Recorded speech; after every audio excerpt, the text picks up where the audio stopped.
나처럼 groovy하게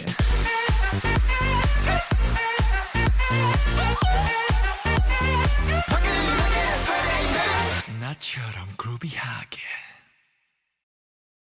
Red Velvet revealed that the inspiration for their Psycho music video was centered around the movie Black Swan.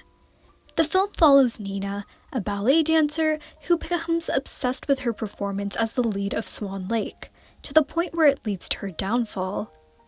However, after looking back at some of the old Girls' Generation videos, especially the boys, I felt like there were some connections to be made between the two groups, and how their videos might secretly be a reflection of the internalized pressures that idols face as a result of the rigorous K-pop system. Before I begin this video, I want to preface that this is just a theory, and anything I say is completely speculation. We all have different interpretations of artistic works, and I just felt like sharing my thoughts on potential connections between the works I am about to mention. This video will focus on the music videos for The Boys and Psycho, but I will also be bringing up other music videos to support the claims I am about to make. In the music video for The Boys, each of the members is meant to assume the role of a princess, or at least some sort of fairy tale heroine. While I don't think SM ever really confirmed exactly who was who, fans speculated that Jessica was meant to portray the Swan Princess from the ballet Swan Lake. Different adaptations have different elements to the story of Swan Lake, but in general, the story centers around a prince named Siegfried, who is being forced to get married. He meets a shapeshifter named Odette, who transforms from a swan with a crown into a beautiful woman. From here, we can already see how the story parallels Jessica's appearance in the music video.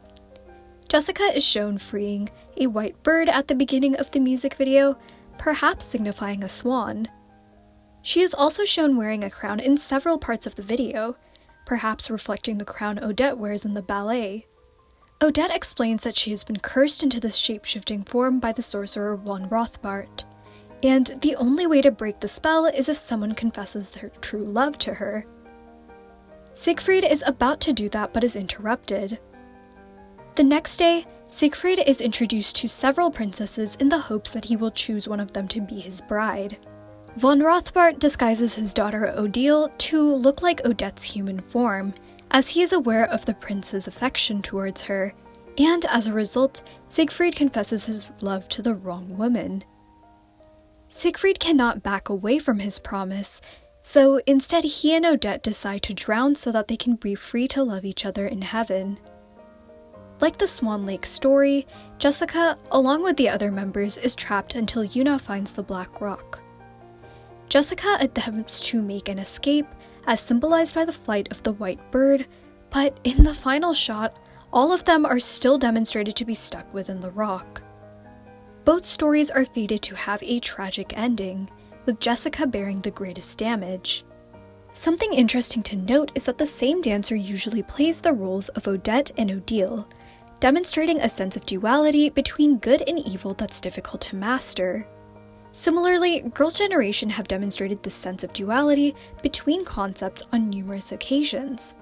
For example, their music videos for O and Run Devil Run directly contrast with one another, with O representing a more wholesome, cutesy image, whereas Run Devil Run displays a darker, more badass one. This brings us to Red Velvet Psycho and the Black Swan film. In the movie, Nina is able to quickly master the role of the pure white swan, but struggles to portray the more malicious black swan. Nina pushes herself to the point of psychosis to try to master this role of the black swan. She has hallucinations of an evil doppelganger attempting to harm her, and is convinced that her alternate Lily is trying to sabotage her performance and steal her place. I think all of the members of Red Velvet appear to have some elements of Nina within them, but Irene is the one who mirrors her the closest. For starters, her outfit appears to heavily draw inspiration from the costuming of the White Swan, especially with her feathered headband symbolizing the swan's crown. Additionally, we see Irene accidentally harming herself with the sewing machine. This might be connected to Nina's unintentional self-destruction. In the film, Nina hallucinates having a fight with Lily and murders her, only to later find out that the fight never actually occurred, and she ended up stabbing herself unintentionally with a glass shard. We see Yeri break a mirror into shards, which could reflect the events in the hallucinated fight scene. Additionally, we see Sugi's reflection taking actions on its own, which directly parallels the scene in Black Swan where Nina sees her doppelganger's reflection in the mirror. In the end, all the members feign happiness, as the show must go on despite internal conflicts. We see them all in a dressing room, preparing their appearances to the point of perfection, and despite the undertones of panic within the song and the music video, they are ultimately seen rejoicing in the end. When it comes to the choice between maintaining their image and actually figuring out how to make themselves feel content again, they'll ultimately choose to uphold their image for the sake of the show. Although we do see Joy and Wendy attempting to escape from this at first. Finally, this brings us to what I feel like the message of these videos could secretly be an allegory for, an evaluation of the K-pop industry and the lengths idols go through for their careers. SNSD and Red Velvet both blew up for their cute concepts, but have maintained duality between the two. The storyline of Girls' Generation's Run Devil Run music video may echo this. We see the rebellious members of Run Devil Run destroying the house from O, until the members from O put a stop to their antics.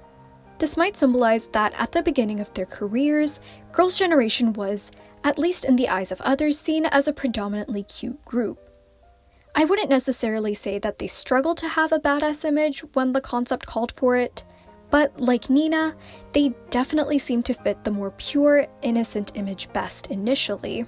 Additionally, Red Velvet's earlier Velvet concepts failed to garner as much attention as their red ones, meaning that more people generally gravitated towards their cuter side as well. However, both artists eventually had to master the art of fitting into all types of concepts, as Nina struggled to fit the rules of both the Black and the White Swans. It's no secret that it's incredibly difficult to make it past the trainee period, and I'm guessing artists feel even more pressure to perform to the point of perfection after they make it to debut, since the eyes of the public are constantly on them. They are expected to fit into whatever labels that the company demands for them to follow, whether or not they personally like the concept. And, of course, even when tragedy strikes, the artists are expected to carry on with their performances as if nothing ever happened. After Jessica's untimely departure/removal from SNSD, the other members were supposed to carry out the rest of their comebacks as if she had never been part of the group. It's rare to see the other members mention her, and when they do, it comes across as more of a mistake than anything else. While the standards that have been imposed on both groups drive them towards achieving greatness, it can also come at the cost of their well-being. Members from both groups have shared how they felt burdened by the pressure of not being good enough, and have mentioned how taxing their lifestyles can be on both their physical and mental well-being. Black Swan isn't just a movie about becoming a good artist. It shows the kind of sacrifice artists go through in order to reach the point of sheer perfection, even if it comes at the cost of their own happiness. In this sense, I think it parallels what a lot of K-pop artists go through, and demonstrates a feeling that some of them may truly never be able to escape from.